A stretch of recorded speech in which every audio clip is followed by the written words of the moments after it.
हूसियों ने एक बार फिर इजराइल पर बड़ा हमला किया है। यह हमला इस बार समंदर में किया गया है, जहां एक माल बरदार जहाज को हूसियों ने निशाना बनाया है।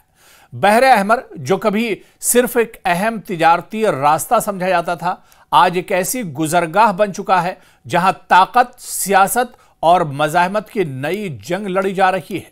और इस बहरे अहमर पर यानी लाल समंदर पर अब हूसियों का पूरे तौर से कब्जा है। और यही वजह है कि हूसी अक्सर यहां से इजराइल के या इजराइल के इत्तेहादी ममालिक के जो कंटेनर्स, जो जहाज यहां से गुजरते हैं, उन्हें अपना निशाना बनाते हैं। और बहरे अहमर के अंदर या लाल समंदर के अंदर हूसियों का जवाब अभी तक किसी के पास नहीं है। इजराइल भी पस्त है, अमेरिका भी पस्त है और कोई इन्हें खत्म नहीं कर पा रहा है। और एक बार फिर आप देखिए, और ये 2 सितंबर 2025 यानी एक तरह से एक दिन पहले की ही ये वारदात है जब ये बड़ा हमला हूसियों ने किया है। और इस बार आप देखिए कि समंदर के अंदर निशाना बनाया है। आपको याद होगा कि कुछ दिन पहले ही हूसियों ने खबरदार किया था इजराइल को कि इजराइल समंदर में अपना रास्ता बदल दे। इजराइल अगर बहरे अहमर से गुजरता है तो उसे इसकी कीमत चुकानी पड़ेगी। बल्कि हूसियों ने यहां तक कहा था कि सिर्फ इजराइल नहीं, अगर इजराइल का कोई इत्तेहादी मुल्क भी उसका जहाज अगर यहां से गुजरता है तो उसे भी नहीं बख्शा जाएगा। और हालिया दिनों जिस तरह से यमन के वज़ीर आज़म का कत्ल किया गया है, उन्हें मारा गया है और इजराइल ने उनका खात्मा किया है, इसके बाद हूसियों ने अब कसम खा ली है कि इजराइल को नेस्त व नाबूद कर देंगे, इजराइल को एक तरह से तबाह बर्बाद कर देंगे। और उसके बाद ही देखिए कि उसके फौरन बाद इसे एक बड़ी जवाबी कार्रवाई के तौर पर देखा जा रहा है। यमन के हूसी लड़ाके जो बरसों से अपने वतन में दाखिली और खारजी कुव्वतों से बरसरे पैकार हैं, अब बहरे अहमर के पानियों पर भी अपनी मौजूदगी का खौफनाक इजहार कर रहे हैं। यह सिर्फ एक इलाकाई मसला नहीं, हूसियों के हमले अब बैनुल अक़वामी बहरी ट्रैफिक, तवानाई की तरसील और खासकर इजराइल के लिए बड़ा चैलेंज बन गए हैं। बहरे अहमर एक नया जंगी महाज बन गया है जहां इजराइल या इसके इत्तेहादियों के लिए बड़ी मुश्किल खड़ी हो गई है। हूसी ग्रुप ने बाकायदा दावा किया है कि उन्होंने शुमाली बहरे अहमर में एक बहरी जहाज को 2 ड्रोन्स और एक मिसाइल के जरिए निशाना बनाया है, क्योंकि उनके बकौल वो जहाज इजराइल से मुंसलिक था, यानी इजराइल के लिए यह जहाज सामान लेकर जा रहा था। और इसी जहाज को 2 ड्रोन्स और एक मिसाइल के जरिए से समंदर के अंदर ही निशाना बनाया गया है। हूसियों ने कहा कि इस कार्रवाई को इजराइल से ताल्लुक या वाबस्तगी के इल्जाम की बुनियाद पर निशाना बनाया गया है। यानी ये अभी वाज़ेह नहीं हो पाया है कि यह जहाज इजराइल का था या इजराइल के किसी इत्तेहादी मुल्क का था, लेकिन कहीं ना कहीं इसका ताल्लुक एक तरह से इजराइल से जरूर जुड़ा हुआ था और इसी वजह से हूसियों ने इस पानी के जहाज को निशाना बनाया। उधर आप देखिए कि मीडिया में इस हमले को लेकर जो खबरें आ रही हैं, खासतौर से खबर रसा इदारे रॉयटर्स के मुताबिक यह हमला 2 सितंबर 2025 को किया गया, यानी ठीक एक दिन पहले। और इसकी तस्दीक बाकायदा हूसी इलाकाई जराए से भी हो गई है, यानी हूसियों ने भी बाकायदा इसकी तस्दीक कर दी है। तो एक तरफ रॉयटर्स जो इंटरनेशनल इदारा है मीडिया का, उसने बाकायदा इसकी तस्दीक की है कि यह हमला 2 सितंबर 2025 को किया गया है और इसकी तस्दीक बाकायदा हूसी जो रहनुमा है उन्होंने भी बाकायदा इस हमले की जो जानकारी है उसकी तस्दीक कर दी है। और वहीं पर एसोसिएटेड प्रेस ने रिपोर्ट किया है कि इस कार्रवाई के दौरान हमला एक तेल बरदार टैंकर पर किया गया। देखिए, ये जहाज दरअसल एक टैंकर था, ये तेल लेकर, पेट्रोल और डीजल लेकर दरअसल ये इजराइल की तरफ बढ़ रहा था और इसी जहाज को हूसियों ने अपना निशाना बनाया है और इस पर कार्रवाई की है। 2 ड्रोन्स मारे हैं और इसके अलावा एक मिसाइल से भी हमला किया गया है, लेकिन इस टैंकर को बहुत ज्यादा नुकसान नहीं पहुंचा और वो एक तरह से महफूज रहा है।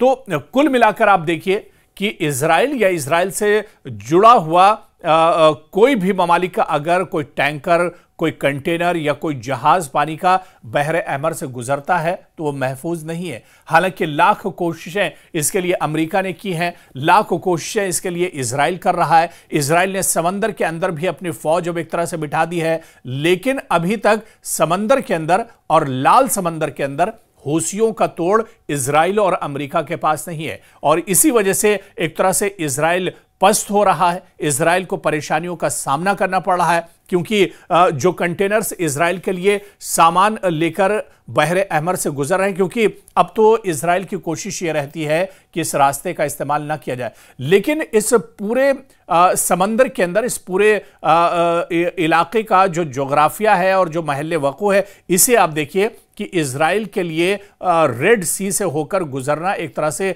नागुज़ीर हो जाता है। रेड सी से होकर अगर इजराइल नहीं गुजरता है तो उसे बहुत लंबे रास्ते का फिर सफर तय करना पड़ता है, बहुत परेशानियां होती हैं और उसमें बहुत वक्त लगता है। और ऐसे में जो शॉर्ट रास्ता है वो बहरे अहमर है, लेकिन अब रेड सी पर और बहरे अहमर पर हूसियों का कब्जा है और हूसी अगर यह शक हो जाता है कि गुजरने वाला जो पानी का जहाज है, जो कंटेनर है, ये इजराइल का है या इजराइल के किसी इत्तेहादी मुल्क का है, तो उसे ये एक तरह से अपना निशाना बनाते हैं। और इससे पहले कई बार इस तरह के हमले हूसी कर चुके हैं। कई कंटेनर्स को, कई टैंकर्स को और कई पानी के जहाज जो इजराइल से मुतालिक थे, उन्हें हूसियों ने समंदर में ही तबाह कर दिया है। और यह वाकया आप देखिए कि ऐसे वक्त में पेश आया है जब हूसियों ने हाल ही में अपने नाम नेहाद वजीर आजम समेत दीगर सीनियर हुक्काम को होने वाले इजरायली फजाई हमले के जवाब में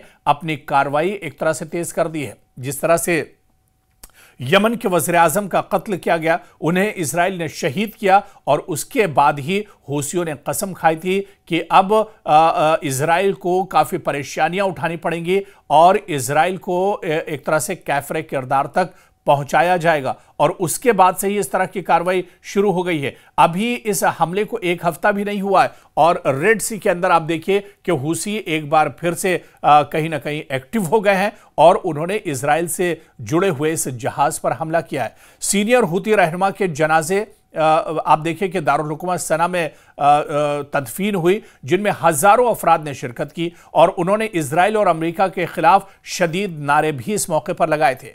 हूसियों ने अपने रहनुमा की हलाकत के बाद इजराइल और अमेरिका के खिलाफ हमले तेज करने की कसम खाई है। और इससे पहले भी आप देखिए कि रेड सी के अंदर जो हूसी है या इसके अलावा अगर इजराइल पर हूसियों के हमले की बात करें तो कई ऐसे बड़े हमले हूसियों ने अंजाम दिए हैं जिससे इजराइल परेशान रहता है, जिससे बिन्यामिन नेतन्याहू कहीं ना कहीं परेशान रहते हैं। साल 2023 में 19 अक्टूबर को आप देखिए कि हूसियों ने यमन से इजराइल की जानिब चंद जमीन पर हमला किया और मिसाइल और ड्रोन दागे, जिन्हें अमरीकी जंगी बेड़े USS कार्ने ने एक तरह से रोक लिया था, वरना इजराइल में काफी ज्यादा नुकसान होता।